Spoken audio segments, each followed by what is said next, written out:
welcome back to my channel. Today is all about sprinkles and I'm going to show you how to make my sweet dreams cake. So I have a crumb coated cake here and I'm going to show you how to encase it in sprinkles. Now I actually made this design a few years ago but realised I never actually did a YouTube tutorial on it, so a lot of you asked me for one, so here we are. The first tip I would say is to make sure that you're using the right sprinkles. I've actually got these hundreds and thousands, so the little tiny balls basically. I get them from the supermarket.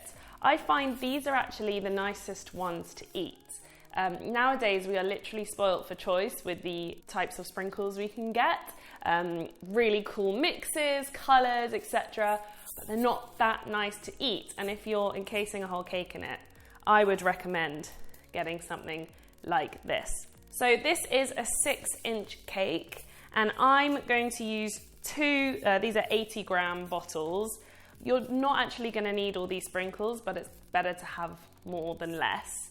So the first thing is that, like I said, I've crumb coated a 6-inch cake and this has been in the freezer for 10 minutes as well as being in the fridge. It has to be really, really cold. If it's not, the cake will move around. So I'm just going to put that to the side and prepare the sprinkles. I have a tray here and some baking paper just to line it. This is so it's easy to put the sprinkles back in the bottle. When I feel lazy and I don't do this, I really regret it because the whole kitchen is covered in sprinkles after. So all I'm going to do is lay out the sprinkles onto the paper. These sprinkles are actually, it says on the packet that the colouring is natural. They use like beetroot extract, so as far as sprinkles go, they're kind of healthier for you. That's also why I like using them. And I just like the natural colours. They're not too bright, they're not too daunting. I can't really rave about these sprinkles anymore. So I'm just going to make sure that the paper's nice and flat. Then I'm going to shake the tray to make sure the sprinkles are an even layer. They are ready, so I'm just going to put that to the side. And I'm going to go over the cake with a thin layer of buttercream. I'm not going to do the top of the cake. I'll talk about that in a minute. So I've got some buttercream in a piping bag, and I'm just going to do a thin layer all around. So you can see I really haven't put on that much. And using a palette knife, I'm just going to spread it out evenly. So you don't want this layer to be too thick because we're going to basically press this onto the sprinkles. And if it's too thick, it will like mush the buttercream rather than just the sprinkles stick to it. So you're essentially giving the cake another crumb coat.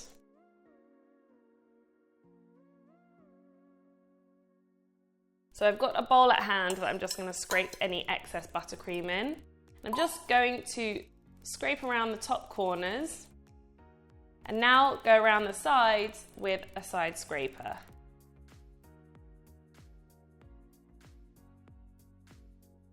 So again, you're just creating a thin, even layer of buttercream around the outside of the cake. And then as usual, I'm just going to clean off the corners. You kind of do have to work a bit quickly here because the cake is frozen, it can harden the buttercream. And you don't want it to become completely frozen before we put it in the sprinkles. So I have an acrylic disc here. You can use a smaller cake board, but I used to do this a lot and I just used to end up throwing a lot of cake boards away. So I invested in an acrylic disc. So I'm just going to place that on the top and really gently lift the cake away from the cake board. And then this is where it can get a bit messy. So I'm just going to move this to one side and prepare my sprinkle tray. So once the cake is lifted, take it with my hand and take the top. And now it's time to roll.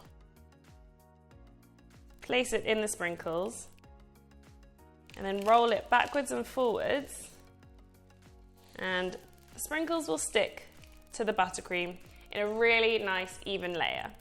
So you do one, And you can obviously see there's like a hole of sprinkles now, so you just gently shake the tray. You can move the sprinkles around and then shake it again and go in with your next roll.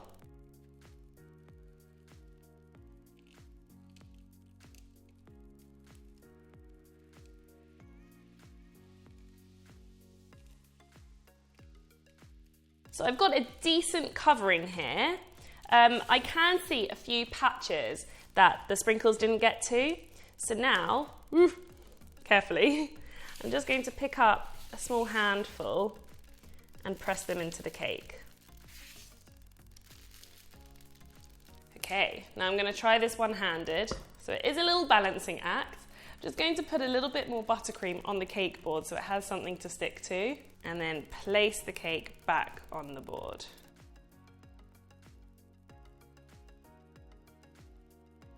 And as you can see, my hands are covered in buttercream, so I'm going to give them a quick rinse before the next stage. And now I'm going to neaten up the cake. So I can use the same palette knife, just give it a little clean. First I'm going to go around the edges. Oh, and I've actually just seen a little patch that I haven't covered, so I might just quickly cover that again. Again, it's a lot easier doing this over a tray. Avoid sprinkles overtaking your kitchen. So with the flat part of my palette knife, I'm just going around the bottom of the cake and pressing the sprinkles into the bottom corner. And this just gives it a nice neat edge and tidies up any loose sprinkles as well. And then it is difficult to get a real crisp, sharp corner because of the sprinkles, but I'll do my best and still do the same action that I usually do, so kind of swiping inwards with the palette knife, and it just gives it a little bit of a cleaner top. Now we are going to cover this cake in drips. The drips won't fall as smoothly as they would on smooth buttercream because of the texture of the sprinkles. But the ganache is quite thick, so it still falls quite nicely. If you did want to fill the top just with sprinkles, what you would do is still do the same technique and then go over the top with a little layer of buttercream and then spoon the sprinkles on and spread them out. I actually find that quite fiddly. I just love drips still. All these years on, I still love them. So that's what I'm gonna do. So I'm going to put this in the refrigerator just to kind of firm up the cake and make sure that the sprinkles are on nicely and get the ganache ready. Before I do that, I will just show you my little trick as to why the baking paper is so important. So I've got my tiny little tub here for the sprinkles and can simply lift off the baking paper.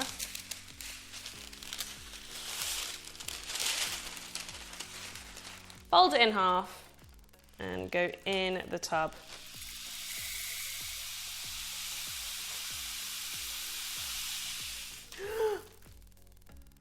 I spoke too soon, but it's better than if the baking paper wasn't on there. I was getting too excited. Okay, well I got like 90% of the sprinkles in. So like I said, I'm going to refrigerate the cake, clean up the sprinkles and get on with the drips. So my cake is ready, my steaming cream is ready, so that's double cream heated to about 75 degrees Celsius. And now I'm just going to put in my chocolate chips and let them melt in. And people do ask me if this is the same ganache that I would use to fill a cake, and the answer is yes. You do the same, obviously larger quantities, and you just leave it to set, and it will form a really nice smooth consistency which you can fill and mask a cake in. So the ganache is moving around and it's cooled down quite a bit, so it's fine to go on with the cake. You do have a little more leeway because of the sprinkles, so it's not like it's going to melt the buttercream. So on it goes. And then as usual, just slowly spread it to the sides and let it drip over the corners, down the sides of the cake.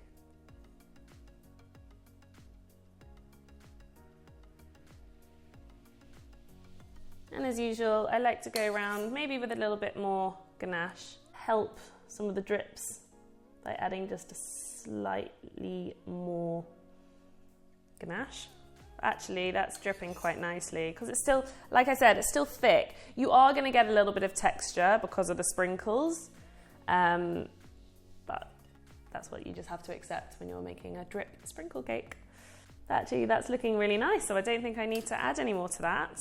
What I'm going to do though is leave that for a few minutes just to set before I go on with more decorations, otherwise they start sliding all over the place. What I wouldn't do is put this in the fridge because apparently, and actually I've witnessed it myself, if you put hot kind of unset ganache in the fridge to set, it can crack. So it's better to leave it to set in room temperature, unless it's 1,000,000 degrees outside and it's melting all over the place. So I'm going to leave that to set and prepare my decorations. So now is the fun part, it's the decorating. The ganache is still slightly wet, which is good because we can stick on the decorations. But I do have some extra buttercream in a piping bag with a nozzle as well for added decorations and also to act as a glue. So I've got a couple of handmade decorations here, such as my salted caramel popcorn and meringue kisses. And then I've got a selection of sweets and chocolate. So things like dolly mix, which are like these kind of miniature, colourful little gems. Some, not Werther's Original, what are these called? Licorice All Sorts. Very English. I don't actually like the taste of them, apart from these sprinkly ones, but they're really pretty and some people love them. Some of these sugar worms, these mini Chubba Chubs, some Curly Wurlies and Kinder Bars. I go with what's colourful and what will look pretty. Obviously everything's tasty, so you don't need to worry about that. Anyway, I usually start with a nice big chunk of my salted caramel popcorn. This gives a nice height to the cake. And I'll add on a few smaller pieces around. And I like this as the kind of center point. Again, it gives it height, but also now I can start placing the other decorations around it. Before I do, I'm just going to secure it with a little bit of buttercream. And then I place the decorations on depending on their size. So I usually start off with the meringue kisses because they're quite big. I'll place a few on like this. And then I also like just pinning a few decorations at the bottom just to make it a little bit off center. Now obviously decorations won't stick to the sprinkles, so you will need an extra bit of buttercream to make them stick. Now I think I'll go on with a few of these licorice all sorts. And to get a variation of colour and shape. And then I'm going to add on these Kinder Bars. Now unwrapped, they don't actually look very exciting. So what I like doing is to cut them in half lengthways. And then you get the cross section of the white chocolate. And I just think that looks a lot prettier to go onto the cake. And these may need bits of buttercream to stick them to the popcorn.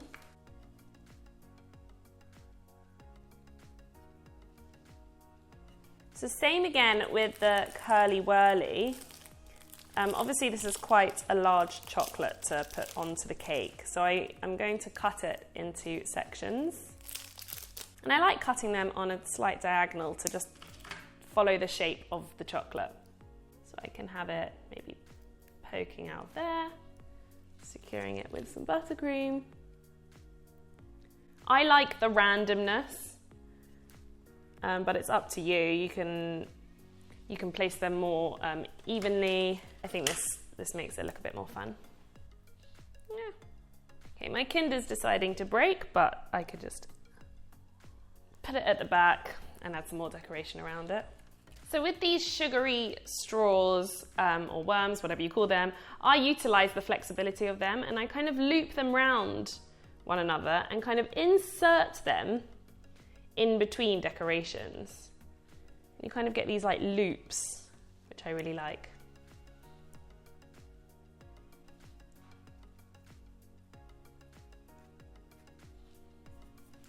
And so now I can fill in like the little gaps with some of the smaller sweets, such as the Dolly mixture. I like just placing them randomly.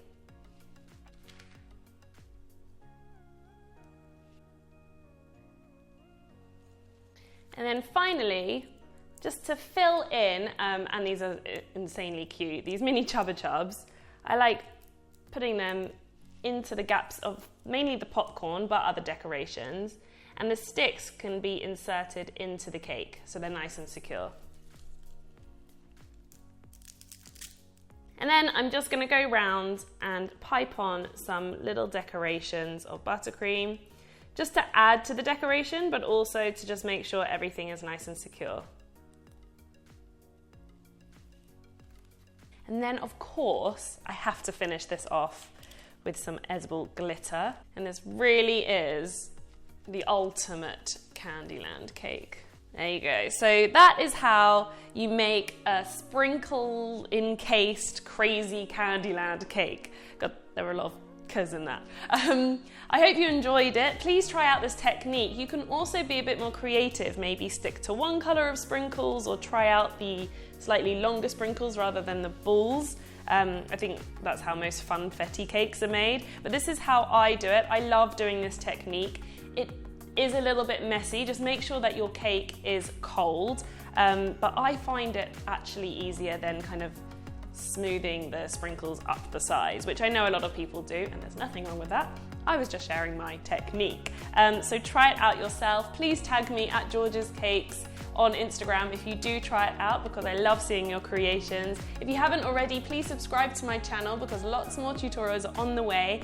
And if you're interested in making things like the popcorn or the meringue kisses, check out my other videos because I have them all on there too. And I hope you enjoyed it, and I will see you very soon.